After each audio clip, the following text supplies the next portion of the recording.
Take week 51. New location once again. New day. Saturdays. We're a Saturday show now. So, if you don't know that now you know. I feel like it's a better location.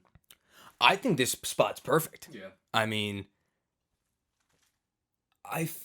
not that I feel like concaved in, but I like being in a corner.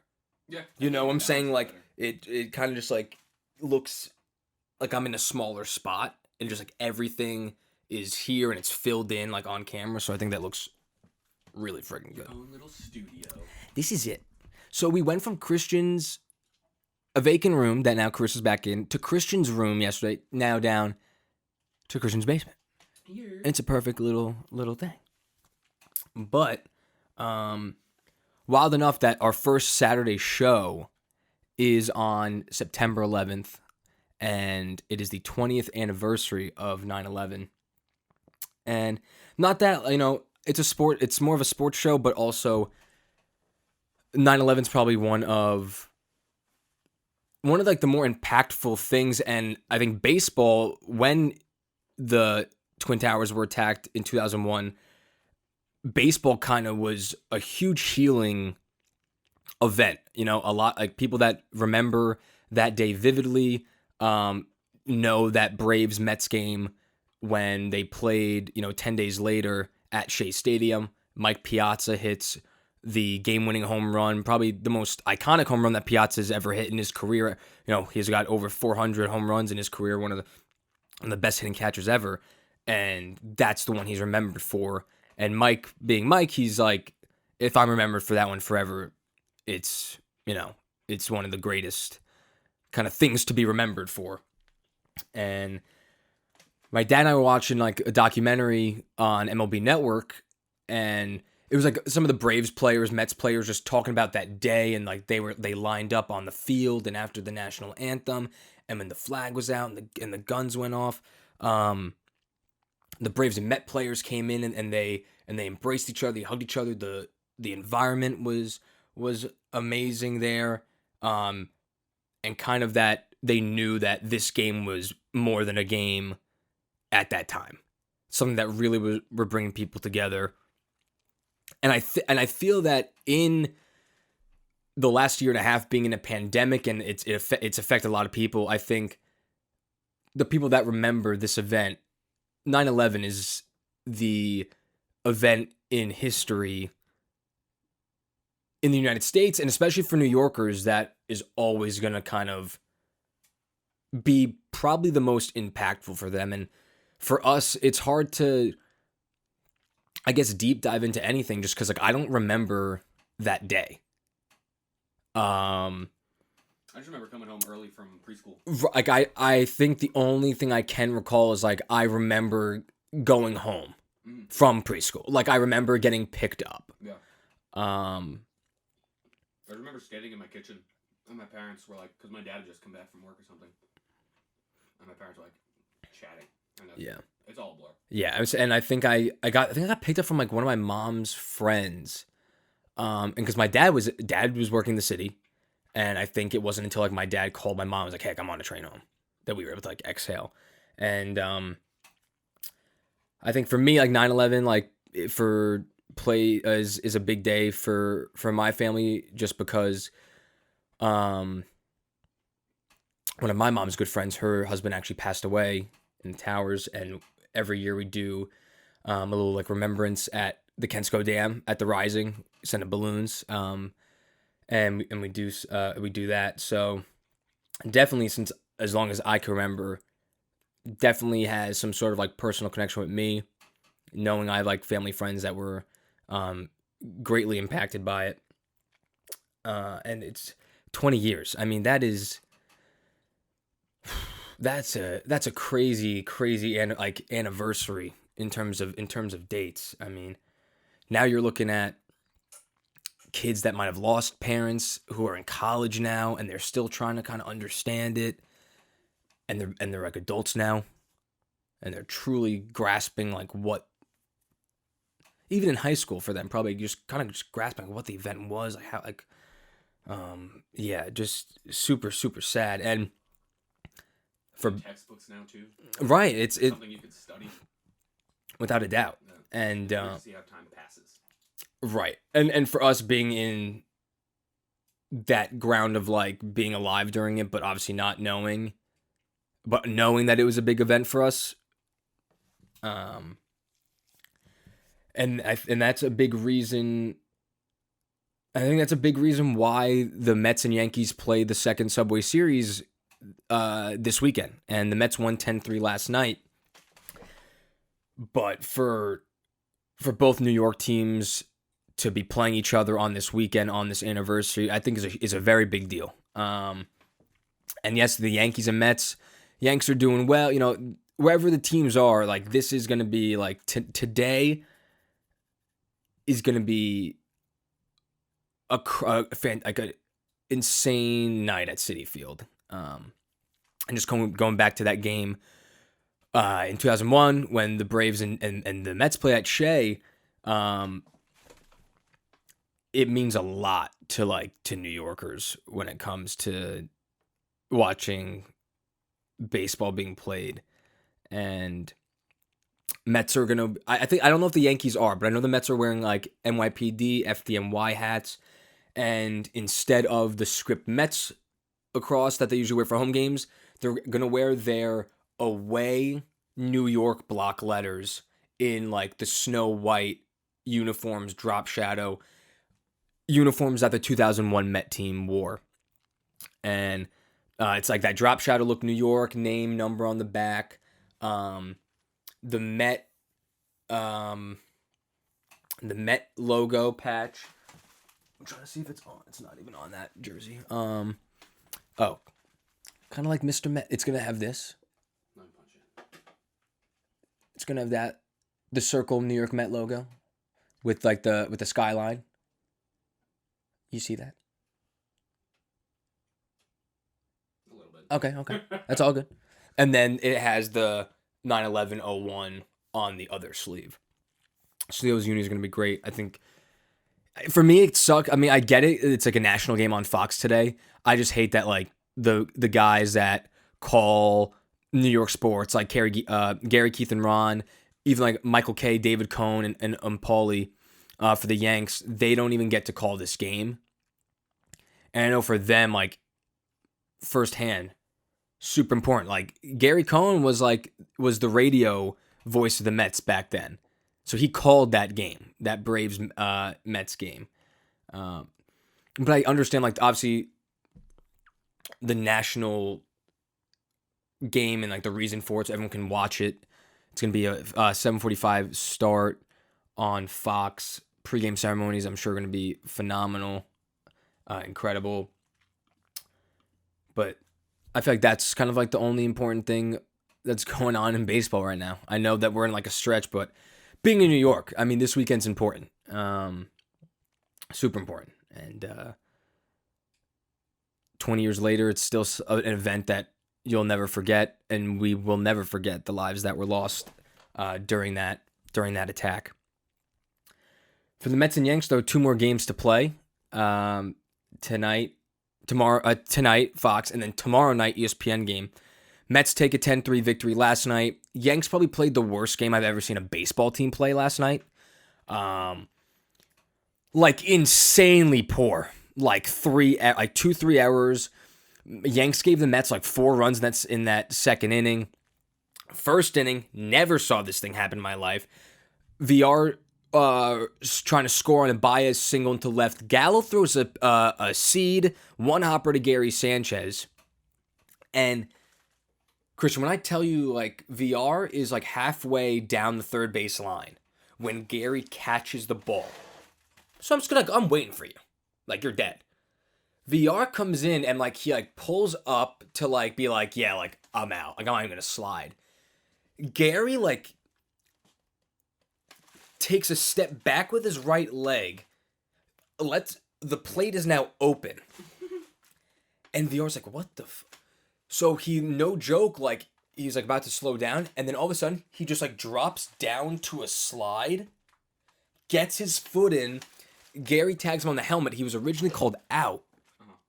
Just because it's like, yeah, I mean, the ball beat you by 30 feet. Mets challenged the play. He's called safe. He literally, didn't block. He moved. He bailed on it. And VR was like, oh, shit. And, slid. The start-stop actually scared me because I thought VR was going to give himself, a concussion. He dropped down so fast that, the back of his head, bobbed a little bit. Yeah. But They just gave him the plate. they gave him the run. And it was with 2 outs in the inning. It would have ended the inning, and I think that was, the turning point of the game last night. 1-1. Gallo hit a home run, made it 2-1. Mets scored 5 runs in I think, the third inning. 6-2. 6-2.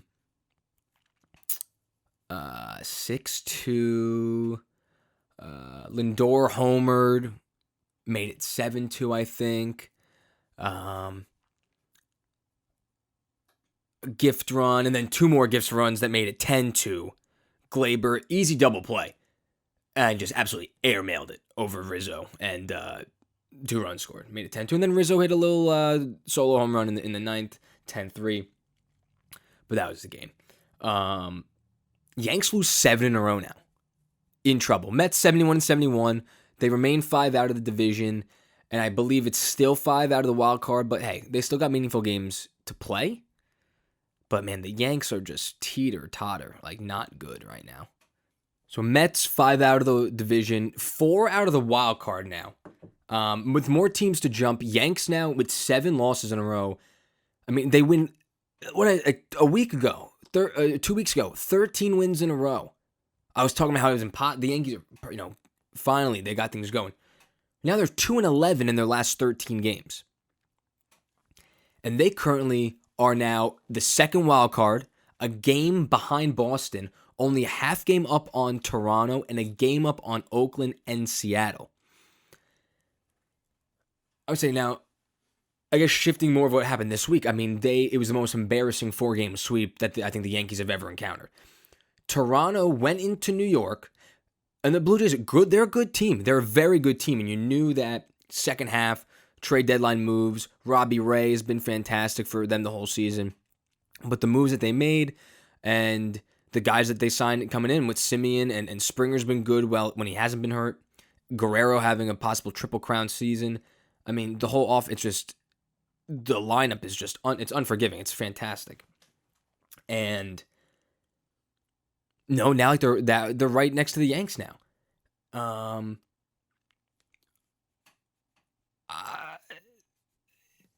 And now Tyone Hurt. It's just they have the easiest stretch. I mean, I guess after the Mets, it's like you played the Twins, who you crush. You played the Orioles, who have played you tight, and you lost 2 out of 3 at home.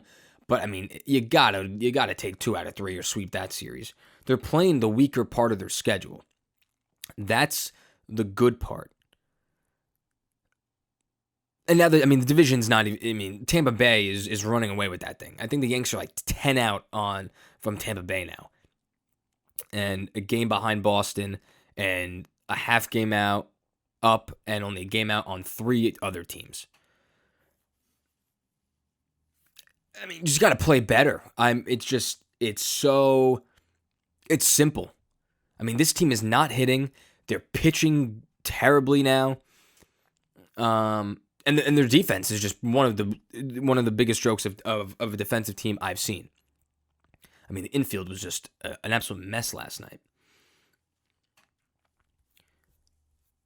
Mets have taken 3 or 4 for the Yanks in these first 4. They took 2 of 3 at Yankee Stadium. They take the first one here at Citi Field.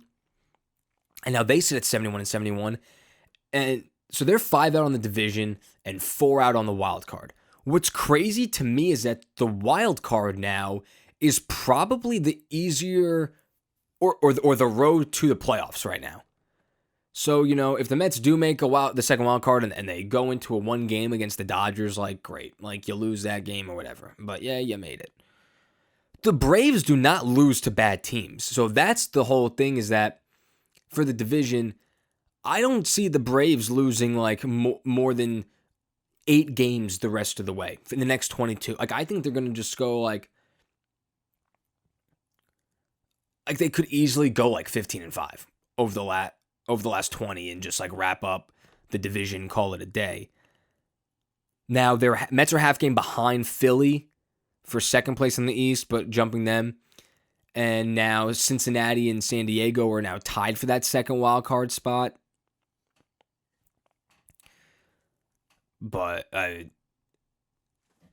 this is the tough schedule, and we didn't get to talk about it, but that Marlin National, they went 9-5 after they started off 6-1. That's where it was. Like you easily, and you kind of had to go. You had to go 12-2, or 11-3, and they went 9-5. The terrible losses in Miami, especially the walk-off one to De La Cruz, that you didn't walk him, and then the Nationals game that Diaz blew the save, and then the Nats ultimately won it in the ninth inning. That was the day game on what day was that? Tuesday, maybe? I'm not sure. But anyway, because now you have a tougher part of the schedule. You still have 2 more with the Yankees. Then you play the Cardinals coming in. Then you do have Philadelphia. You play the Braves the last 3 games of the season, although those games probably won't even count for them because they'll be out of it by that point. But, just continue. Like, these Yanks and Mets continue to shoot themselves in the foot. Just not getting the job done that needs to be done. 7:45. First pitch is at Citi Field. And I believe, I'm not sure, I forget who's doing like the ceremonial first pitch, but it might be like John Franco to Mike Piazza, or like they might have gotten like a Yankee to come in. I think Mike Piazza's catching the ceremonial first pitch. Piazza's going to be there. A lot of those 2001 New York Mets are going to be there. So it's going to be a great day of remembrance, and hopefully a great day at the ballpark with both New York teams facing off in the Subway Series.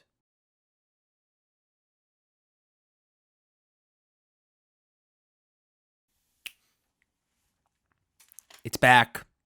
It's back.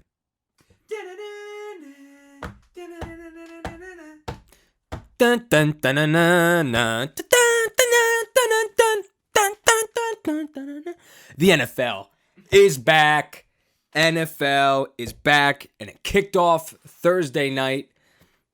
Super Bowl champs, Tampa Bay Bucks, Tom Brady, the whole crew, Bruce Arians and the squad. They beat the Cowboys 31-29. Ryan Suckup field goal seals the deal late. Listen, let's break the game down backwards, honestly. Greg Zuerlein did not have a great start to the game. Missed a PAT, missed a chippy field goal, and I don't know what Mike McCarthy was doing, but he allowed him to attempt a 60-yard field goal after missing those 2, and thought, maybe he makes this. Shanked. What do you want the poor guy to do? Be like, hey, listen, I can't get one from 32, but I can get one from 60 for you, my man. No. That didn't happen. At the end of the day, I saw like the same movie sequel 100 and 400. That's not even a number. 100, 400. You gave Tom Brady a minute and 20 seconds, down by 1. He did what he had to do, got into field goal range, suck up game winner. Thanks for coming. Now, 3 points I have for this game. Dak Prescott was very good. First game back in a while after that ankle injury last year when he snapped it. Shoulder, he had issues with his shoulder over the course of the last few months.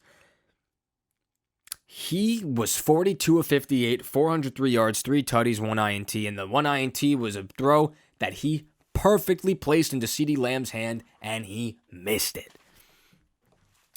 Amari Cooper, 13 catches, 139 yards, 2 tutties. I'll be talking a little like fantasy kind of stuff later on.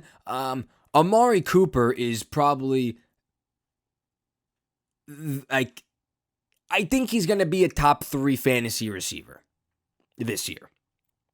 Everyone loves CeeDee Lamb.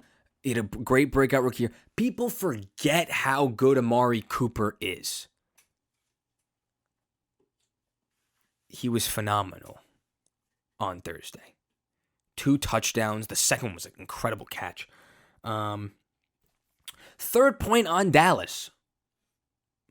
Ezekiel Elliott, 11 carries, 33 yards. Now, with the Bucs front 7, hard to run the football, obviously. You cannot consistently have Dak Prescott dropping back 58 times. I don't care how efficient he is. And even Tom dropped back 50 times. You paid the guy, right? You paid the man, your first round pick, to be the elite running back that he has the capability of being. And the first thing I heard from people, but he blocked so well. 11 carries, 33, but he blocked so well. Now that's a part of the game, yes. Running backs. And Zeke did do a good job picking up the blitzing linebacker and giving Dak the time to throw the football. But many people did not draft Zeke Elliott 6th overall in their fantasy drafts for a fullback who blocks. I got lucky because I'm facing Zeke Elliott in fantasy this week. So a calm 5.9 points from the number 1 running back on my opponent's team. Thanks for coming. I have Amari Cooper, 38.9 points. Thanks for coming. Also, I'm looking at you by the FanDuel win. First FanDuel contest win. We picked a good team. That's why I won some money. We Brady at MVP. We took Cooper and Lamb. We took AB, Antonio Brown. Knew he was going to have a great game. And I picked Mike Evans. Mike Evans, the only kind of dud. You know, he had 3 catches, like 30-something yards, whatever. But Antonio Brown, 5 catches, 121 yards, a tutty. Tom went 32 of 50, 379, 4 touchdowns, 2 picks. And both those picks, kind of bullshit. One was a tippy. And the second one was end of half Hail Mary attempt. I feel like when they try that and it's a pick, you don't put into the statistic. You sounded like Big Mouth. Did I give a little bit of Nick Kroll right there? Like, if I am trying for like a last second touchdown and everyone knows I'm throwing up the prayer, like, more than likely, it's gonna be picked off. Or even at the end of a game, you know, last prayer. Hey, like, we're down by 2. There's 2 seconds left. I have 1 more play left. I got to go to the end zone. Time expires. Yeah, I got through an interception. Well, more than likely, it's gonna happen. But it's the only thing. Like, it's the only shot you were able to take. So that's why, you know. The 3 interceptions by the quarterbacks on Thursday night, all 3 of them were really, they should never have happened. Crap.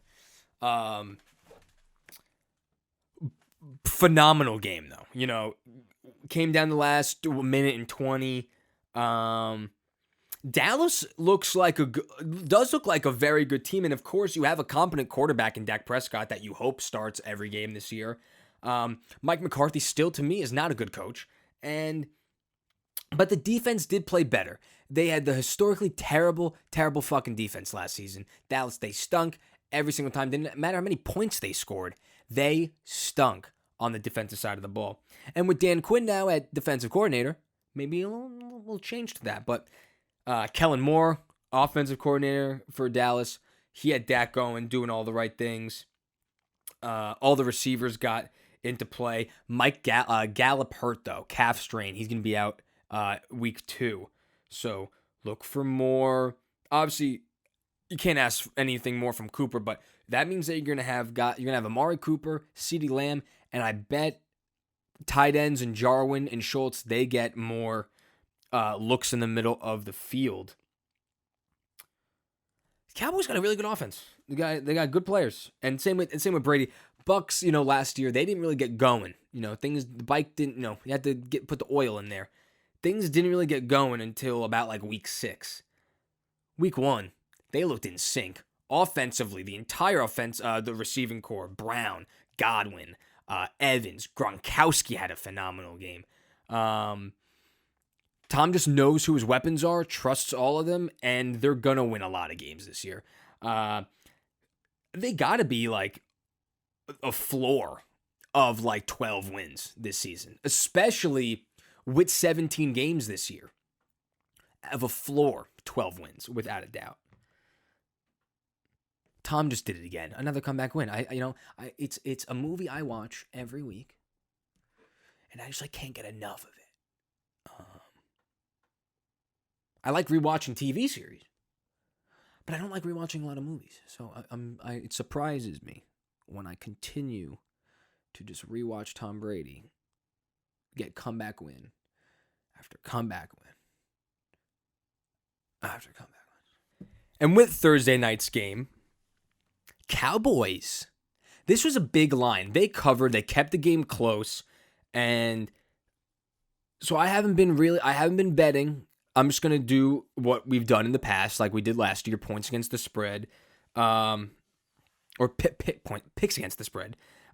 Just looking at the lines now, kind of gut feeling. If we recorded, but like Wednesday, let's say, like right before, before the Thursday night game, I definitely would have taken the boys.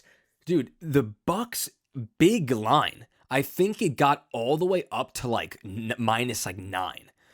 So many points. So Cowboys ended up covering, I think, one of those big trap games where, Super Bowl champs come in. First game of the season, like defenses, they are not used to coming out and playing 4 straight quarters, especially when your stars are not playing really any preseason football. And you saw like that the game, it was a long game. Points are being scored, like I showed, like multiple receivers had over 100 yards. A bunch of receivers had multiple touchdowns, and I feel like you kind of see the same this week, besides maybe a few games that could hit the under, but over-unders are different like that. But Sunday's slate, right down the line, Eagles, Falcons, Atlanta, a minus 3.5 favorite, and I think it's just because they're at home. I'll take the Eagles plus 3.5. Steelers, Bills minus 6.5. They're home. They're in Buff. I feel like this is like one of the biggest trap games of the week, with Buffalo being a legit Super Bowl contender, a great season last year. Josh Allen's the real deal, MVP candidate last year, and even going to this year. And the Steelers just kind of said, hey, like, we're going to run it back. And they drafted Najee Harris. They dumped James Conner. I'm actually going to take the Steelers plus 6.5 here. I think that this game actually stays really close. I think the Bills win overall. But I wouldn't doubt Tomlin and the Steelers keeping this game close. Also, like, outside factors, like, the stadiums are full. Thursday night, Bucks did their the banner reveal for their Super Bowl. Ralph James. Yeah, the Bucks stadium was absolutely packed. Electric atmosphere. Next game, Vikings, Bengals, Minnesota, minus 3. I really want to take the Bengals as plus dogs at home, even if it is 3 points. Yeah, so I'm going to take them. I'll take the Bengals plus 3. I could honestly see the Vikings blowing them out, although I don't think the Vikings are good. I think they're always overrated. Kirk Cousins is, I think they're always overrated.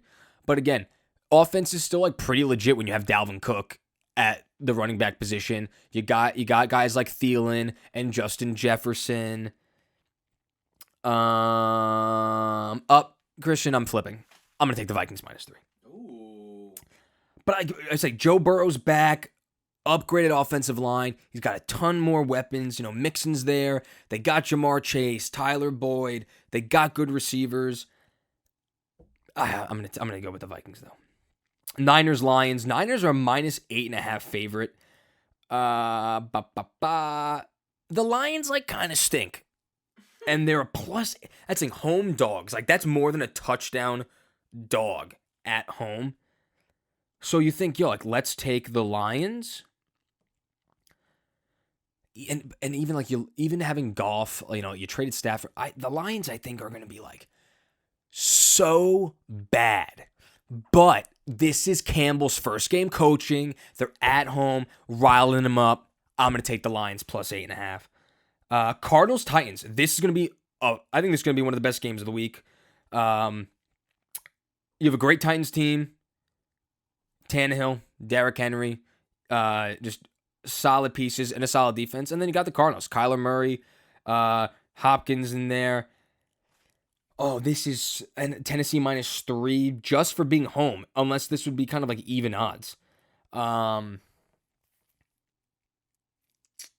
take Tennessee -3 though. Colts Seahawks at Lucas Oil. Colts -3 against Seattle. I'll take Seattle -3 on the road. Wentz is starting, but this is another team that you think has that shot of being okay, pretty good. Phil retired. Phil was the quarterback last year. Seahawks, I'll take them. Chargers at Washington. Washington -1, basically even. I'll take the Chargers -1. Justin Herbert, real deal this year, and I think the Chargers are actually going to be a really, really good team. Okay, my Jets. At Carolina. Carolina -4. Sam Darnold revenge game. It's Darnold. It's Zach Wilson. Just the Jet fan in me, I'm going to take the Panthers -4 just because I could totally see Sam throwing for 3 tutties. And not that the Jets are going to come up flat. I'm excited for Zach Wilson. I'm excited for the Robert Saleh era. I really am. But with good conscience, I don't know if I can just pick the Jets to be +4.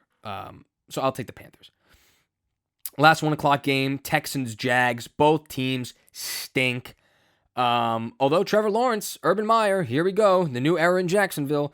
Texans, they'll be out with Deshaun Watson for almost the entire season. Tyrod Taylor is quarterbacking this team. Regardless of how bad the Texans are, I'm going to take them +3 at home. Taylor's got a skill set to win football games. We've seen it.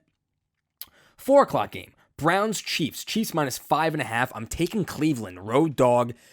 The Cleveland Browns are really freaking good. And I think, to be honest, Browns-Chiefs are the 2 best overall rosters in the AFC. I feel like Buffalo is in that category.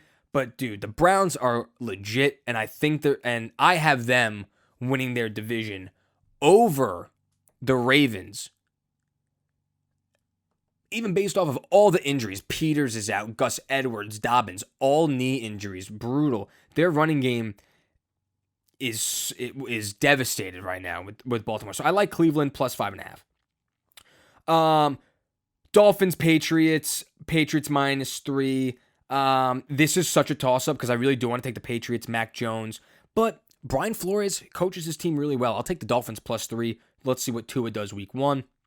Green Bay -3.5 at Saints. They're not playing at Mercedes. They're not in New Orleans because of the hurricane. They're going to be in Florida. That's the thing. It's neutral ground. But I think I think the Saints are gonna still be good even without Drew Brees and him retiring. I wonder if the Packers are gonna have any type of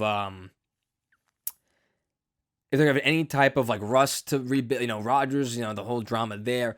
But listen, that offense comes back basically the same. Jones, Adams, Robert Tonyan, deep threat, and MVS.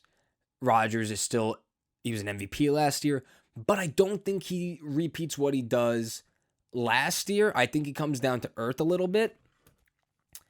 but I gotta ride my Who Dat Nation. So I'm gonna go with Saints plus 3.5. Although neutral ground, not in a dome, it'll be a very interesting game. Giants Broncos. Are the Broncos really that good that they're favored 3 points at MetLife Stadium? I don't think so. I'll take Daniel Jones, at home plus 3.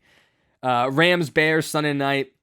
I'm taking the Rams minus 7.5. Now, like the Bears, this is another type of trap game that the Bears could totally keep this game close. But Matt Stafford era, here we go. Sean McVay gonna pull all the things. Matt gonna have a nice win. I'll take them. Monday night slate: Ravens Raiders. I'm still gonna take the Ravens -4 on the road. I don't think the Raiders are gonna be a good football team again this year, even though Gruden and Mayock are being like, we got to be a playoff team this year. Dude, I don't think you're gonna even win. I don't think you're gonna win 10 fucking games. So, and here's the double whammy. Just because we will not be here for Thursday night football, I'm going in last pick for the start of week 2, Thursday night. Giants, Washington football team. The line I have right now could change. Washington -4.5 at home. Remember, Fitzpatrick's their quarterback now. Giants +4.5 on the road. That's a double. That's a double Giant take. We're taking Giants both weeks. Double weeks. Big Blue, Big 2. Both weeks they'll be 2-0 against the spread to start this season. That's what we got for week 1 / first game of week 2 for picks against the spread. Good luck this weekend for your team, for your fantasy team. If you are betting, bet responsibly. 1-800-GAMBLER for a gambling problem. Just be smart with your units. Don't go too much. Steady. Build your bank